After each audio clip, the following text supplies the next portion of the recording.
तो कैसे हैं आप लोग? उम्मीद है आप सभी लोग अच्छे होंगे और अच्छे से अपनी पढ़ाई को कर रहे होंगे। आज की इस वीडियो में हम लोग एक नए टॉपिक के बारे में बात करने वाले हैं जिसका नाम है स्थिति के अनुसार प्रतिबिंब का बनना। यानी कि हम इसमें देखेंगे वस्तु को यहाँ रख रहे हैं तो प्रतिबिंब कहाँ बनेगा।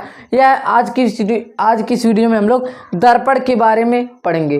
तो चलिए बिना देरी किए हुए इस वीडियो को शुरू करते हैं। पहला नियम क्या है हमारा? पहला नियम है, देखिए हम लोग बात कर रहे हैं अवतल दर्पण के बारे में।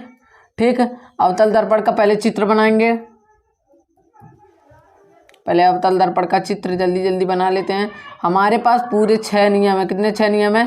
पूरे 6 नियम हैं। देखिए यहाँ पर P यानी कि ध्रुव, क्या है यहाँ पर? यह फोकस बिंदु, यहाँ पर है C। तो देखिए पहला हमारा रहेगा अनंत। यह क्या है? अनंत है। ठीक, तो पहला हमारा वस्तु क्या चीज़ है? पहला हमारा वस्तु रखाएगा अनंत पर। कहाँ रखाएगा? अनंत पर रखाएगा। तब देखिए जब प्रकाश की किरण मुख्य अक्ष के समांतर जाती है तो परावर्तन के पश्चात फोकस बिंदु से होकर गुजर जाती है। यानी कि देखिए यह तो हो गया। अब क्या है, कौन सा नियम है, ये क्या है पता नहीं है, कुछ नहीं पता है तो आप सभी लोग क्लास 10th प्रकाश के नाम से प्लेलिस्ट बना हुआ है, उसमें वह इसके पीछे वाला वीडियो दिया है। यानी कि दर्पण में प्रतिबिंब का बनना, उसमें जाइए तो उसमें हम 3 नियम को बताए हैं, 4 नियम को बताए हैं, उसको देख लीजिए तब यह वीडियो आप सभी को समझ में आएगा। ठीक, पहला नियम हमारा क्या लगा है?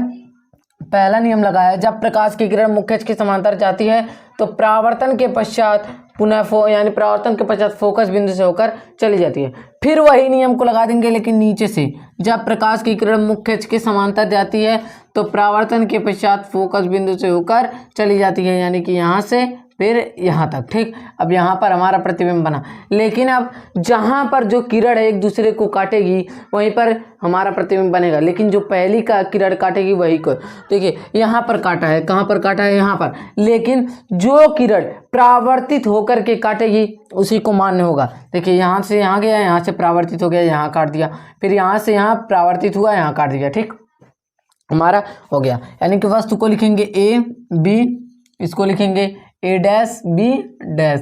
ठीक, अब हमारा हुआ। तब कैसे अब लिखेंगे? जब वस्तु को अनंत पर रखते हैं, कहाँ रखते हैं? जब वस्तु को अनंत पर रखते हैं तो उसका प्रतिबिंब फोकस बिंदु पर बनता है वस्तु से अत्यधिक छोटा लेकिन वास्तविक उल्टा। क्या चीज? वस्तु से अत्यधिक छोटा लेकिन वास्तविक उल्टा। पहला हो गया। दूसरा देखते हैं हम। दूसरा हमारा क्या है?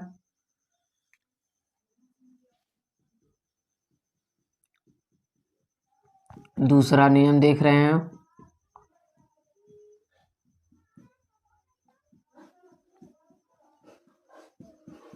देखिए यहाँ पर है P यानी कि ध्रुव, यहाँ पर है F, यहाँ पर है C यानी कि वक्रता केंद्र।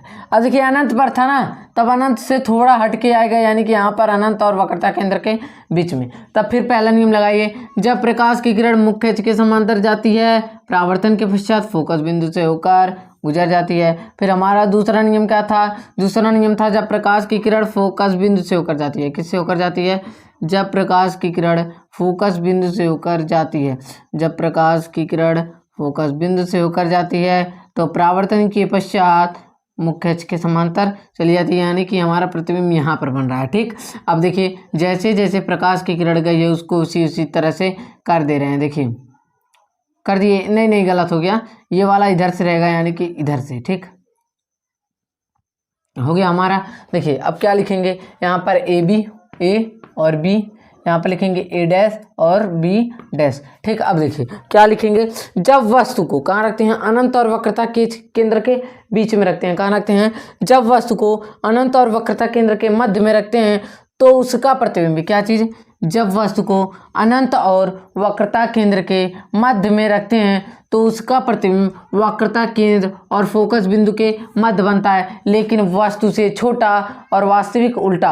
और वास्तविक उल्टा क्यों बोल रहे हैं? क्योंकि देखिए जब वस्तु को हम कहाँ रख रहे हैं? ऊपर रख रहे हैं, लेकिन हमारा जो प्रतिबिंब है वह नीचे बन रहा है। कहाँ बन रहा है? नीचे बन रहा है। अब चलते हैं तीसरे की ओर। तीसरा हमारा क्या है?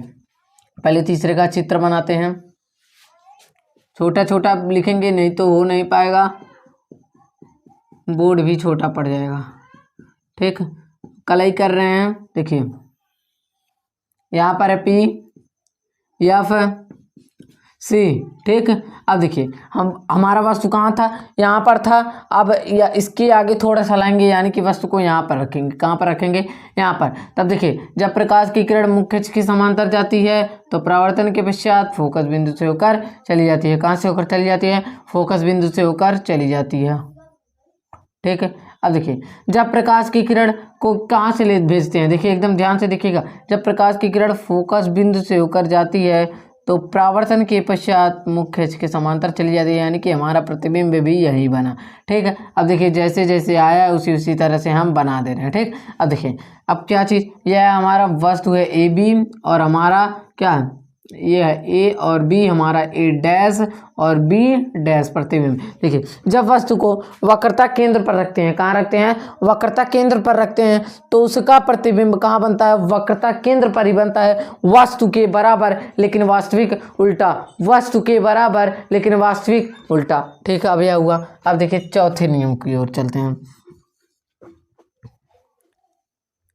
चौथा हमारा क्या है,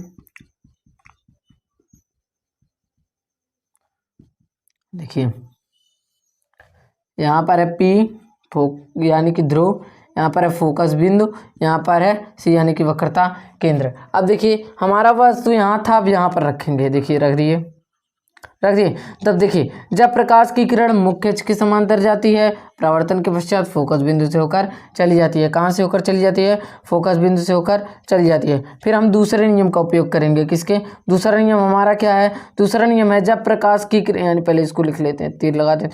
जब प्रकाश की किरण फोकस बिंदु से होकर जाती है तो परावर्तन के पश्चात मुख्य अक्ष के समांतर चली जाती है, यानी कि हमारा प्रतिबिंब बन गया यहाँ पर। ठीक, अब यह हो गया ए, यह हो गया बी, ए डैश बी डैश। देखिए जब वस्तु को वक्रता केंद्र और कहाँ रखते हैं, या बिंदु के बीच में, यानी वक्रता केंद्र और फोकस बिंदु के मध्य में रखते हैं, तो उसका प्रतिबिंब यहाँ पर है अनंत। अनंत और वक्रता केंद्र के बीच में बनता है वस्तु से बड़ा लेकिन वास्तविक उल्टा, वस्तु से बड़ा लेकिन वास्तविक उल्टा। अब चलते हैं पांचवे की ओर। पांचवा हमारा क्या कह रहा है,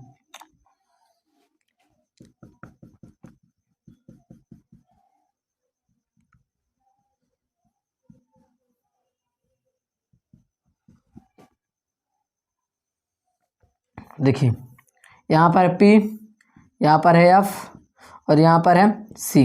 ठीक, अब देखिए अब क्या चीज़ करना है, हमारा वस्तु था यहाँ था, कहाँ था, वक्रता केंद्र यानी कि ए बी।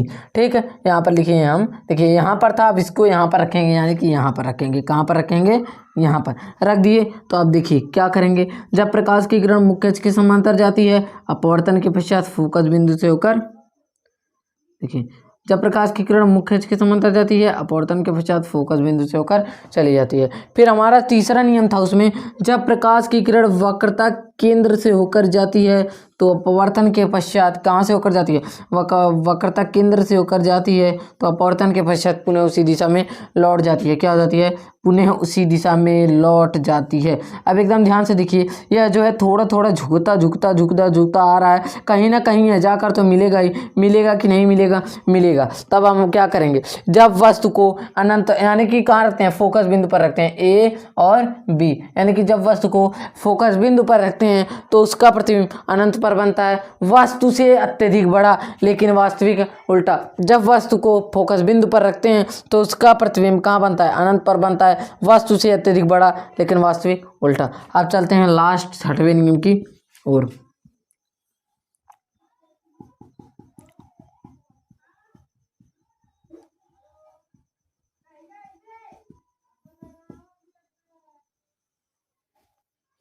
देखिए यहाँ पर है पी, क्या है, पी एफ सी। ठीक, अब देखिए क्या करेंगे, हमारा यहाँ पर रखा था प्रतिबिंब, यानी वस्तु को यहाँ पर रखे तो तब यहाँ पर रखेंगे, यानी कि वस्तु को यहाँ पर रखेंगे। रख दिए। जब प्रकाश की किरण मुख्य अक्ष के समांतर जाती है, परावर्तन के पश्चात फोकस बिंदु से होकर चली जाती है। कहाँ से होकर चली जाती है, फोकस बिंदु से होकर चली जाती है। ठीक, अब यह हमारा हो गया, कहाँ से होकर चली जाती है, फोकस बिंदु से होकर चली जाती है। फिर लगाएंगे कि एकदम लास्ट वाले नियम देखिए, जब प्रकाश की किरण वक्रता केंद्र से होकर आती है, वक्रता केंद्र से होकर आती है तो परावर्तन के पश्चात पुनः उसी दिशा में लौट जाती है। अब एकदम ध्यान से देखिए, यह जो यहाँ पर दूर होते हुए चले जा रहे हैं, आगे कहीं मिलेगा ही नहीं, लेकिन यहाँ पर देखिए इसके पास में आते हुए चले जा रहे हैं, यानी कि यहाँ पर हमारा प्रतिबिंब बन गया। यानी कि जब वस्तु को F और P यानी कि फोकस बिंदु और ध्रुव के मध्य में रखते हैं तो उसका प्रतिबिंब दर्पण के पीछे वस्तु से अत्यधिक बड़ा लेकिन आभासी सीधा बनता है। जब वस्तु को कहाँ रखते हैं, फोकस बिंदु और ध्रुव के मध्य में रखते हैं तो उसका प्रतिबिंब दर्पण के पीछे वस्तु से अत्यधिक बड़ा और आभासी सीधा बनता है। अब इस क्लास को यहीं पर एंड करते हैं। अगर आप सभी को वीडियो अच्छा लगा हो, वीडियो को एक लाइक एंड चैनल को सब्सक्राइब करें। अब हम मिलेंगे अगली वीडियो में किसी और टॉपिक के साथ। जय हिंद।